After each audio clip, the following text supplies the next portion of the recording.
बिस्मिल्लाहिर्रहमानिर्रहीम। इल्म सर्फ़ के छठे बाब मिसाल के सबक नंबर 2 में खुश आमदीद। आज के सबक के अंदर हम मिसाल का पहला कानून इदतुन वाला कानून पढ़ेंगे। छठा बाब है मिसाल, सबक नंबर 2 है इदतुन वाला कानून। तो इसकी तरतीब यहाँ पर ऐसे होगी कि सबसे पहले हमने मिसाल से मुतल्लिक़ जो कवानीन है वो हमने एक एक करके हम यहाँ पे ज़िक्र करेंगे, उसको अच्छे तरीके से समझाएंगे। जब कानून हम एक मरतबा पढ़ लेंगे उसके बाद फिर हम उसको अप्लाई करेंगे सारी की सारी गिरदानों के ऊपर। वो फिर मैं आपको बताऊंगा कौन सी गिरदान के ऊपर कौन सा कानून लग रहा है और उस कानून लगने के नतीजे के अंदर गिरदान के अंदर कौन सी तब्दीली हो रही है। तो इस सिलसिले में हमारा जो पहला कानून है वो कानून है इदतुन वाला कानून। इदतुन वाला कानून कौन सा है, इसको समझने से पहले आपको पहले इकामतुन वाला उसूल समझना होगा। इकामतुन समझ लें क्या उसूल है। ये उसूल ये है कि जो हरफ मस्तर में गिर जाए उसके इवज़ आखिर में ता लाना वाजिब है। जो हरफ मस्तर में गिर जाए, मिसाल से बात समझ में आएगी। मिसाल जैसे इकामतुन, असल में ये इकवामुन है। इकवामुन बरवज़न इफ़आलुन, ये बाब इफ़आल का मस्तर है। अब इसके अंदर वाव गिर गई है। वाव कैसे गिरी है, वाव को हमने तब्दील किया था अलिफ के साथ, तो ये बन जाएगा इकामुन, दो अलिफ हो गए। अब यहाँ पे एक सवाल पैदा होता है कि हमने वाव को अलिफ के साथ क्यों तब्दील किया था, तो इसका ताल्लुक़ अजवफ़ के कवानीन के साथ है। वो आप आगे चल के आप समझ लेंगे कि वाव को अलिफ के साथ क्यों तब्दील हुआ है। यहाँ पर सिर्फ इतना समझें कि वाव को हमने अलिफ के साथ तब्दील कर दिया तो ये बन जाएगा इकामुन। दो अलिफ इकट्ठे हो गए हैं तो दो साकिन इकट्ठे हो गए, उनमें से पहला साकिन मद्दा है क्योंकि अलिफ से पहले ज़बर है। और इल्तिकाए साकिनैन वाला कायदा और उसूल आप पिछले बाबों के अंदर पढ़ चुके हैं कि इल्तिकाए साकिनैन जब दो साकिन इकट्ठे हो जाएं और पहला साकिन मद्दा हो तो इल्तिकाए साकिनैन की वजह से पहले उसको हज़फ कर देते हैं। तो यहाँ पर भी ऐसे ही था, इकामुन था, जब हमने अलिफ को हज़फ कर दिया तो ये बन जाएगा इकामुन। अब यहाँ पे देखें इकवामुन था ना, असल में इकवामुन में कानून लग के ये बन गया इकामुन, तो मस्तर से एक हरफ गिर गया है। तो यहाँ पर भी यही कह रहे हैं कि जो हरफ मस्तर में से गिर जाए तो उसके इवज़ में, उसके बदले में आखिर में ता को लेकर आना वाजिब है। तो चूंकि यहाँ पर भी मस्तर में एक हरफ गिर गया है तो इस हरफ गिरे हुए के बदले में आखिर में ता लाना वाजिब है। जब हम आखिर में ता लाएंगे तो ये बन जाएगा इकामतुन, जो कि यहाँ पर है। इसको इकामतुन वाला कायदा भी कहते हैं, इसको इकामतुन वाला उसूल भी कहते हैं। खुलासा ये है, मस्तर से कोई हरफ गिर जाए तो उसके आखिर में ता लाना वाजिब है। अब इसके बाद इदतुन वाला कानून समझें। इदतुन वाले कानून के अंदर 4 शर्तें हैं। वो 4 शर्तें जब लगेंगी तो फिर उसके ऊपर इकामतुन वाला उसूल लागू होगा। वो कौन कौन सी शर्तें हैं? नंबर 1, हर वाव जो मस्तर में फ़ा कलमा में हो। पहली शर्त यह है कि मस्तर में हो। मस्तर के अलावा अगर वाव है कहीं पर तो उसके ऊपर इदतुन वाला कानून अप्लाई नहीं होगा। दूसरी शर्त यह है कि फ़ा कलमा में हो। अगर फ़ा कलमा में नहीं है, आइन कलमा में है, लाम कलमा में है, तो तब भी इसके ऊपर ये वाला कानून नहीं लगेगा। तीसरी शर्त यह है कि फ़िअल उनका वज़न हो। जैसे कि मैं आपको बता चुका था कि सुलासी मुजर्रद में जो मस्तर है उसका कोई ख़ास वज़न मुकर्रर नहीं है।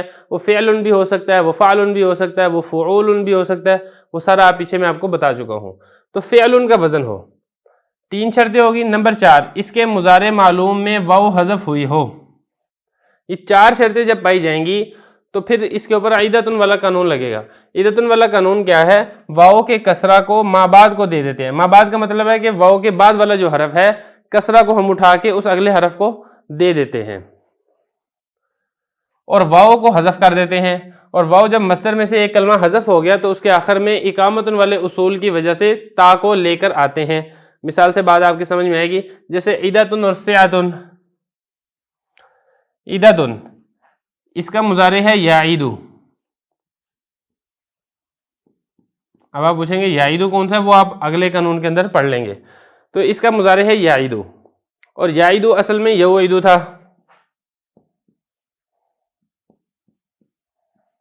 यउइदु यज़रिबु, तो वाव यहाँ पर हज़फ हो गई है। वो किस कानून की वजह से हज़फ हुआ है वो आगे आ रहा है। मुज़ारे के अंदर वाव हज़फ हुई है। ये वाला देखिए, ये वाला उसूल पाया गया। मुजारे मालूम में वाव हज़फ है। फिर उसके बाद आप ये देखें, ये जो ईदतुन, असल में इसका मस्तर था ये विअदुन, ये मस्तर है वादा याइदु का। वाव मस्तर के अंदर आ रही है, मस्तर में आ रही है, ये दूसरी शर्त भी पाई गई। और मस्तर के फा कलमा में भी आ रही है, विअदुन बरवज़न फ़िअलुन।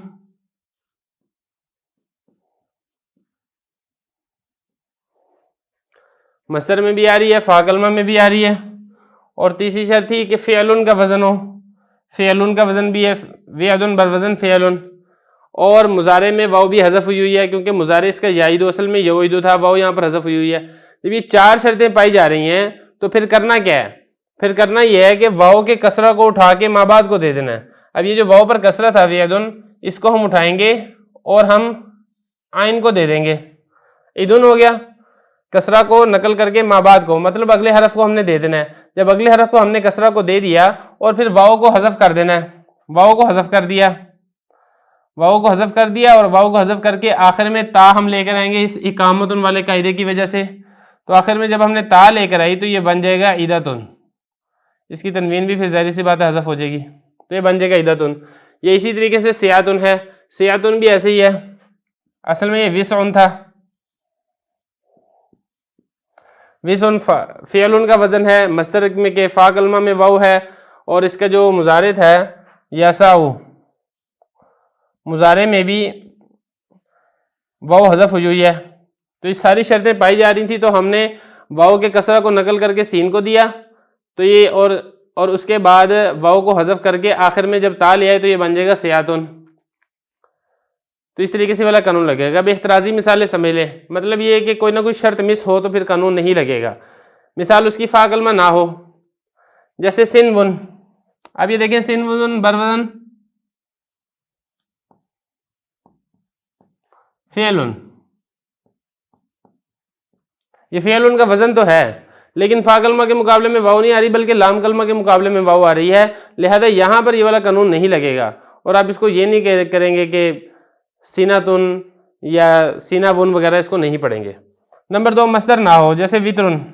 अब ये देखें, वितरुन फ़िअलुन का वज़न भी है, फ़ा कलमा में वाव भी है, लेकिन ये मस्दर नहीं है बल्कि इसमें जामिद है। नंबर 3, फ़िअलुन का वज़न ना हो, जैसे वादुन। अब वादुन में देखें, वाव फ़ा कलमा के मुकाबले में भी आ रही है और मस्दर भी है, लेकिन ये फ़िअलुन का वज़न नहीं है बल्कि फ़ाअलुन का वज़न है, जिसकी वजह से यहाँ पर भी कानून नहीं लगेगा। नंबर 4, चौथी शर्ती, मुजारे में वाव हज़फ हुई हो। अगर वाव हज़फ नहीं हुई, जैसे विजलुन, विजलुन इसका मुजारे है यौजलु,